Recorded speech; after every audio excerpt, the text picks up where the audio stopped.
let's get started right over here on the air filter box. I'm going to go ahead and start popping the clips for this. You're going to find two of them. One right here, then there should be another one right here. Ours is missing. Go ahead and pop that off. Come right over to this vent hose right here. We're going to give it a little twist, remove it. We'll give it a squeeze, make sure it's still in good enough condition. We can set that aside. Move right up along here. Let's go ahead and squeeze on this tab. Go ahead and lift this up and off of here.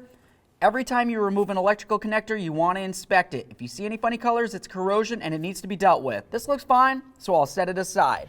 Now let's move along to removing the snorkel for this. There's going to be a clamp located right here. For that, you can use a flathead screwdriver or an 8mm socket. We're just going to loosen that up enough to slide this off. Go ahead and grab onto that air filter box. We're going to separate the two. Come up here. We're going to separate this from the throttle body. Sometimes a light wiggle will break that free. Go ahead and remove this from the vehicle. We'll also remove the air filter just to get it out of the way. Now let's come right up to the top of the throttle body. You can see the electrical connector with a red locking tab. Let's go ahead and slide this locking tab to unlock this.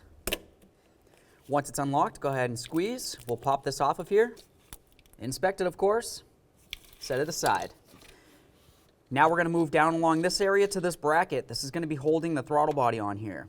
What we need to do is go ahead and remove this 10mm headed nut right here, and then move down here to the 13mm headed bolt right there. After that, we'll go ahead and get the bracket right out of the way so we can continue on by removing the throttle body from the intake.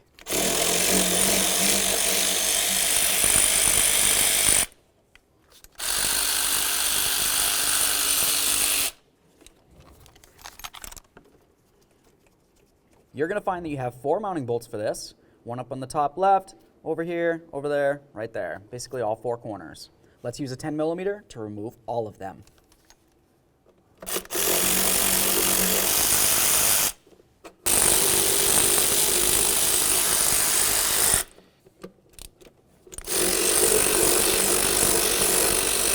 Now this one's obviously a little bit different, so just pay attention to that because we need to make sure this goes back into its original position. Hold on to that throttle body, remove this, remove the throttle body from the area. Go ahead and make sure you wipe this area down as well. We also want to make sure we didn't get any debris inside the intake area here.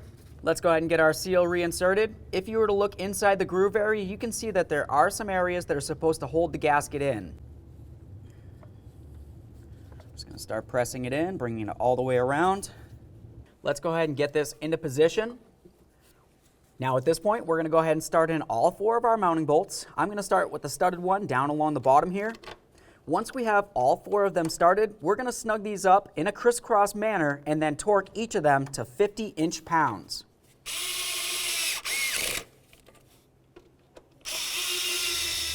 Now we can do the throttle body.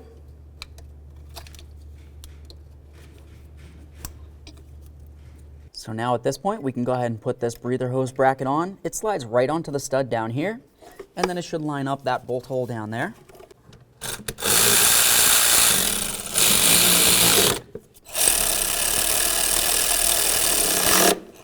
Let's go ahead and put the air filter back in, and then we can put the top back on here. Now we can slide this right onto the throttle body, press it in as far as it can go. And then of course, you're going to want to make sure that you clamp it down. You do not want to leave this loose. Let's put on our clamps for this to hold it. Double check to make sure this clamp is tight. Let's go ahead and grab this hose for the breather. Slide that right on there. Now we're going to go ahead and plug in our air temp sensor. Press this right on, listen for a click. Give it a tug to make sure it's secure. Okay, so we got our throttle body in there. What's left to do now? Just double check that connector, make sure it's nice and secure. After that, you're going to want to go ahead and take it for a road test. Make sure you don't have any check engine light. Thanks for watching.